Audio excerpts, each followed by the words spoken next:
Hello दोस्तों, कैसे हैं आप लोग। दोस्तों मैं हूं आपका ड्रीम फॉरेन बड़ी और मैं आज आ गया हूं एक बहुत ही इंपॉर्टेंट वीडियो को लेके।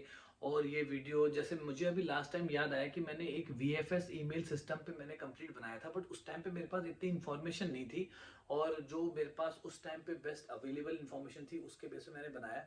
बट अब मेरे पास काफ़ी बड़ी इन्फॉर्मेशन है। वीएफएस ईमेल किस तरह से ईमेल आता है, कैसे आप इंटरप्रेट कर सकते हैं, क्या टाइमलाइंस होती है, और किन किन सिनेरियोज में आपके पास ईमेल आता है, कौन कम्युनिकेशन करता है। वीडियो थोड़ा बड़ा होने वाला है बट लास्ट तक देखिए, इससे आपको काफ़ी क्लियरिटी आएगी कि कैसे आप एज्यूम कर सकते हैं आपका वीज़ा किस स्टेज में चल रहा है। बट वीडियो शुरू करने से पहले जैसे कि मैंने आपको बताया कि हमारा एक चैनल चल रहा है पहाड़न इन यूके। लिंक पे डिस्क्रिप्शन और आई बटन में यहाँ पे डाल दूंगा, तो पक्का वहाँ पे भी जाइए। हम वहाँ पे भी लाइक शेयर सब्सक्राइब उस चैनल को भी करिए, क्योंकि ये चैनल स्ट्रिक्टली आपके जो डाउट्स हैं यूके वीज़ा को लेके उसी के लिए है। ओके, तो शुरू करते हैं। बट शुरू करने से पहले वही अपना सेम डिस्क्लेमर कि जो भी मैं आपको बताता हूँ completely based on my own personal experience. किसी भी चीज़ में आगे बढ़ने से पहले अपने ऑफिशियल वेबसाइट वीज़ा कंसल्टेंट और ट्रस्टेड रिसोर्सेज पे जाके पक्का चेक करें। किसी पे भी दोस्तों ब्लाइंड ट्रस्ट ना करें। एनीवेज, तो शुरू करते हैं। तो सबसे पहले आप अपनी यूके वीज़ा एप्लीकेशन को फिल करते हैं। उसको उसको फिल करने की सबसे इम्पॉर्टेंट चीज़ अगर आपको ये ईमेलिंग सिस्टम में देखनी है तो वो हमेशा आपको ध्यान रखना है कि उसमें आपका ईमेल प्रॉपर सही ईमेल होना चाहिए। क्रॉस चेक करें, क्योंकि वो ईमेल बहुत इंपॉर्टेंट है फर्दर सारी कम्युनिकेशन के लिए। ओके, तो विच इज़ वेरी इंपॉर्टेंट। अब इसमें दो एस्पेक्ट आते हैं। पहला एस्पेक्ट है, कई बार आप एप्लीकेशन खुद भर रहे हो और कई बार आपका एम्प्लॉयर आपके बिहाफ पे एप्लीकेशन भरता है, या कई बार आपका जो एजेंट है जो आप हायर करते हो वो आपकी एप्लीकेशन को फिल करता है। बट उसमें आप ये उनसे पक्का इंश्योर कराएं कि ईमेल सिर्फ आपका ही एंटर करें, ताकि आपके पास सारी अपडेट्स आए। जैसे आपका एम्प्लॉयर है, अब वो एक बिजी आदमी है, उसके पास पचासों तरीके की ईमेल्स आ रही हैं, तो वो कैसे आपकी ईमेल को डिटेक्ट कर पाएगा जब भी अगर भी कोई further communication UK home office से या वीएफएस से होती है। तो आप हर जगह ये इस पे ज़्यादा फोर्स दें कि आपका ईमेल ही वहाँ पे होना चाहिए। दोस्तों ये सबसे इंपॉर्टेंट काम आपको करना है। सेकंड चीज, जब भी आपने आपने एप्लीकेशन आपने भर दिया, एप्लीकेशन भरने के बाद आपने सबमिट कर दिया, वीएफएस में अपॉइंटमेंट ले लिया, अपॉइंटमेंट में जाके आपने एप्लीकेशन में बायोमेट्रिक देने के बाद आप घर वापस आ गए वो वीएफएस की स्लिप के साथ। तो नेक्स्ट डे आपके पास वीएफएस से ईमेल आ जाएगा, और वो ईमेल आपको, मैं बिल्कुल क्या वर्ड है वो भी मैं आपको पढ़ के बता देता हूँ। और वो ईमेल आ जाएगा कि your application is being forwarded to UK home office और यूके वीज़ा एक्चुअली। ओके, तो वो वाला फॉरवर्ड वाला आ जाएगा। और कई बार क्या होता है कि आपके पास वो ईमेल नहीं पहुंचता है। तो सबसे पहली चीज़ है, देखो टेक्निकल ज़माना है तो इसमें हो सकता है कि कुछ टेक्निकल स्नैग हो सकता है, तो वो ईमेल आप तक नहीं पहुंचा। ये एक केस हो सकता है। दूसरा केस, क्या क्या पता आपने ईमेल गलत डाल दिया हो। ओके, ये भी एक सिनेरियो हो सकता है। बट कई बार क्या होता है कि आप अपने एजेंट से भरवा रहे हो, आपका एम्प्लॉयर आपके बिहाफ में एप्लीकेशन को भर रहा है, और वो आपका जो ईमेल है वो डालने के बजाय उन्होंने अपना ऑफिशियल ईमेल वहां पे डाल दिया, तो सारी कम्युनिकेशन वहां पे आएगी। तो जैसा कि मैंने आपको पहले भी बताया, एप्लीकेशन भरने से पहले कोई भी आपकी एप्लीकेशन भर रहा है, ये आपको इंश्योर पक्का करना है कि उसमें ईमेल आपका जाए, ताकि कम्युनिकेशन आपसे रहे।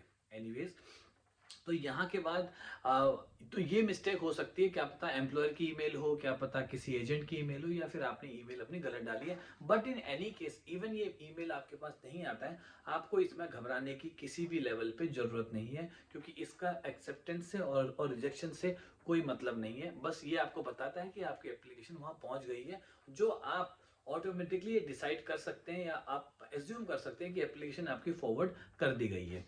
ओके, अब यहां से आपको डेज काउंट करने हैं अपने। जैसे स्किल्ड वर्कर में बताते हैं कि 15 वर्किंग डेज आपको लगते हैं, तो यहां से आपको डेज आपको काउंट करने हैं। इसके बाद अगर आपके पास बीच में कोई भी कम्युनिकेशन नहीं हुआ, ओके, कोई कुछ भी कम्युनिकेशन आपसे नहीं हुआ है, और सडनली एक दिन आपको वीएफएस का ईमेल आता है। ओके, और वीएफएस का ईमेल आपको आता है, और वीएफएस के ईमेल में आपको लिखा होता है कि your process application is received to UK visa application centre, मतलब वीएफएस में आपकी जो प्रोसेस एप्लीकेशन है वो पहुंच चुकी है। तो सबसे पहले तो इससे आप खुश हो सकते हैं, और ये कंक्लूड कर सकते हैं कि आपकी जो आपका जो वीजा है वो 99% चांसेस है कि वो अप्रूव हो गया है। ओके, यहाँ पे आप खुश हो सकते हैं। दूसरा, ये ईमेल में भी 2 टाइप आते हैं। पहला ईमेल मैं पढ़ के भी बता दे रहा हूँ कि पहला ईमेल आएगा कि your process application is receive. अगर आपने कुरियर सर्विस नहीं ली है तो आप अपने you can collect your documents during the designated passport collection time, जो कि सुबह मॉर्निंग 9 बजे से शाम के 4 बजे तक होता है। इस टाइम के बीच में आप कभी भी अपने पासपोर्ट को कलेक्ट कर सकते हो वीएफएस से, अगर आपने कुरियर सर्विस नहीं ली है। तो इस केस में आपको सीधे मेल आते ही आपको बस जाना है, अपना पासपोर्ट कलेक्ट करना है, और आपको जहां तक है वीजा आपको मिल गया होगा उस टाइम पे, वीनेट स्टिकर जो लगा होता है।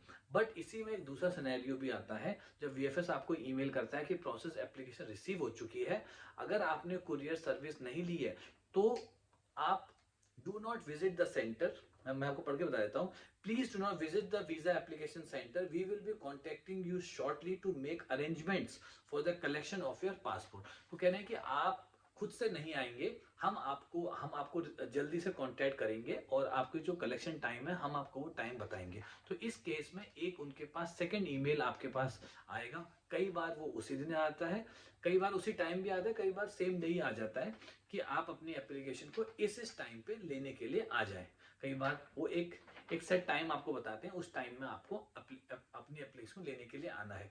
बट इवन अगर आपके पास इस तरह का ईमेल आता है और आपके पास कोई सेकंड ईमेल जिसमें वो शेड्यूल करके आपको बताते नहीं है कि सेम डे कि आपको इस टाइम पे कलेक्ट करने के लिए आना है, नेक्स्ट डे आप जाएं और अपना पासवर्ड कलेक्ट करें कि वो वहां पहुंच चुका है, आपको मिल जाएगा, उससे कोई प्रॉब्लम नहीं है। कई बार क्या होता है, वो सेकंड ईमेल का वेट करते हैं और वो आता नहीं है और फिर आप वेट ही करते हैं। तो ये नहीं करना है। अगर आज एक दिन का वेट करना है, उसके बाद आपको जाना है, चाहे कुछ भी केस हो, आपको अपना पासपोर्ट कलेक्ट करने के लिए जाना है, और होपफुली इस सिनेरियो में भी आपको आपका वीजा मिलना चाहिए। ओके, अब एक नेक्स्ट सिनेरियो है, जब ये तो स्टेट सिनेरियो है, जब कोई होम ऑफिस से आपका कोई कम्युनिकेशन नहीं होता, आपका वीजा अप्रूव हुआ है।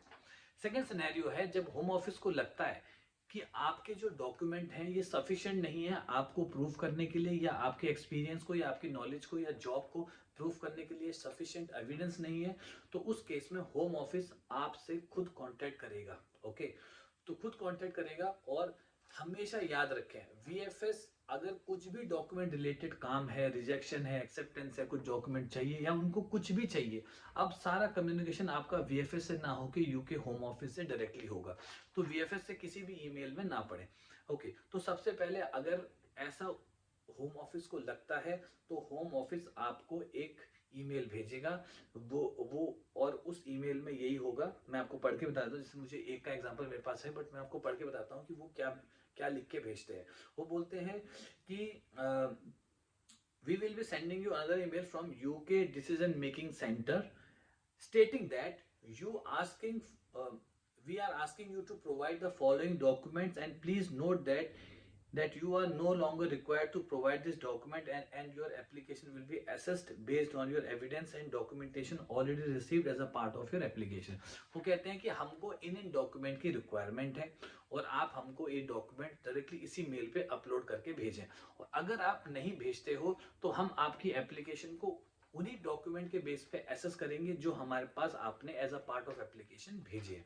तो ये पक्का आपको ध्यान रखना है कि अपनी वीजा एप्लीकेशन सबमिट करने के बाद और जो वीएफएस से जो फर्स्ट ईमेल आने के बाद आपको कॉन्टिन्यूसली अपनी ईमेल चेक करनी है। कई बार ये होम ऑफिस को लगता है कि आपके पास इनफ डॉक्यूमेंट आपने नहीं भेजे हैं, तो वो आपसे मांग लेंगे। ओके, बट इस ईमेल से भी कभी भी ये मत समझें कि आपकी एप्लीकेशन रिजेक्शन है। ये भी कोई कहीं से कहीं तक रिजेक्शन का पार्ट नहीं है। जैसा कि मैंने हमेशा आपको बताया है कि वो लोग आपकी एप्लीकेशन को एक्सेप्ट करने के लिए बैठे हैं, रिजेक्ट करने के लिए नहीं। तो इसलिए अगर आप जेन्युइन पर्सन हो तो अपने डॉक्यूमेंट अपलोड करो, और डॉक्यूमेंट अपलोड करने के बाद आप थोड़ा वेट करो। कई बार कई केसेस में 2-3 दिन में ही उनका रिजल्ट आ गया है, एक केस में तो सेम डे में ही रिजल्ट आ गया है। ओके, तो इससे आप अभी भी आप मान सकते हैं कि आपका वीजा एक्सेप्ट हो सकता है अगर आपके पास sufficient enough document proof evidence है। ओके, अब एक नेक्स्ट सिनेरियो और है जो कई बार डिस्कस होता है। ओके, और इसमें क्या होता है कि यूके होम ऑफिस आपको कहता है मतलब होम ऑफिस से आपको ईमेल आता है कि your application is not straight forward और अभी ये और फर्दर इवेल्युएशन के लिए आगे गई है। तो ये थोड़ा सा एक ट्रिकी केस है, इसमें मैंने मैक्सिमम केसेस रिजेक्शन के ही देखे हैं, एक मैंने एक्सेप्टेंस का देखा है। तो जितना मुझे अब तक जो मुझे एक्सपीरियंस मुझे हुआ है, जितने लोगों से बात हुई है जिनको भी स्ट्रेट फॉरवर्ड का ईमेल आया है, वो हमेशा वो मैक्सिमम केसेस पे रिजेक्ट ही हुआ है। तो स्ट्रेट फॉरवर्ड वाले में आपका जो टाइमलाइन है वो करीबन वो बोलते हैं कि 6 वीक्स लगेंगे, बट कई बार उसमें 2 से ढाई महीना भी लग जा रहा है, और दैट टू उसमें भी कई बार रिजेक्शन भी आए हैं। बट ये पूरे मेरे एक्सपीरियंस है जिसके बेस पे मैं आपको ये बता रहा हूँ। तो ये एक पक्का आप ध्यान रखें कि इतने तरीके के ईमेल आ सकते हैं आपके पास। प्लस एक और फिर फाइनल जो मैं कभी नहीं चाहूंगा वो किसी को आए, बट आते हैं फाइनल ईमेल, एक रिजेक्शन का ईमेल और आ सकता है यूके होम ऑफिस की साइड से। कभी भी आएगा तो वो रिजेक्शन का ईमेल का ही आएगा, प्लस उसके बाद वीएफएस का भी ईमेल आएगा, क्योंकि आपको आपको अपना पासपोर्ट वीएफएस से ही कलेक्ट करना है।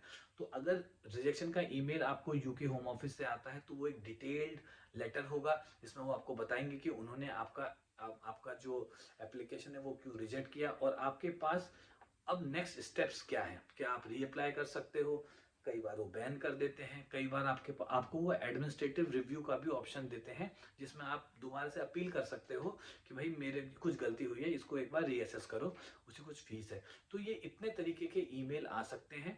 ओके, तो हमेशा ये ध्यान रखें कि इससे आप हमेशा पता कर सकते हैं कि जो कम्युनिकेशन किस लेवल पे जा रहा है, उससे हम क्या इंटरप्रेट कर सकते हैं कि हमारी एप्लीकेशन किस स्टेज पे है और पॉजिटिव साइड है कि नेगेटिव साइड है।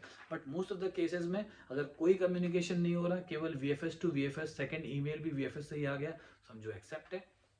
यूके होम ऑफिस से डॉक्यूमेंट के लिए कुछ ईमेल आया है, इससे भी आपको घबराना नहीं है। इसका भी मतलब ये है कि आपकी एप्लीकेशन सही जा रही है, आपको केवल एक डॉक्यूमेंट देना है। अगर डॉक्यूमेंट सही है तो डेफिनेटली वो अप्रूवल की तरफ ही जाएगा। बट हाँ, जब भी ये स्ट्रेट फॉरवर्ड वाला केस जो ईमेल आता है, इसमें टाइमलाइन बढ़ जाता है। प्लस टाइमलाइन बढ़ने के बाद इसमें थोड़ा सा एक्सेप्टेंस की चांसेस थोड़ी सी कम हो जाती है। फिर फाइनल एक ईमेल, वो रिजेक्शन का ईमेल कभी ना कभी अगर रिजेक्ट होता है तो वो पक्का होम ऑफिस ही आपको भेजता है, डिटेल्ड भेजता है, वो पक्का हमेशा ध्यान रखना है।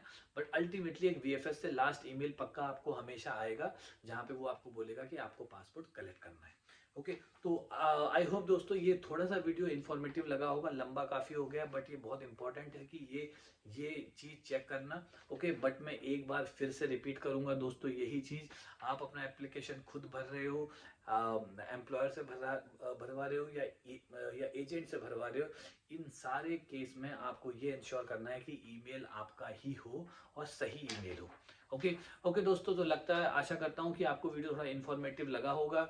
बाकी वेबसाइट पे आए, इंस्टाग्राम पे आए, जहाँ से भी हो सके मुझसे बात करें, कुछ भी कंफ्यूजन हो, डाउट हो, वहाँ पे आए। और दोस्तों मिलते हैं नेक्स्ट वीडियो पे। Thank you.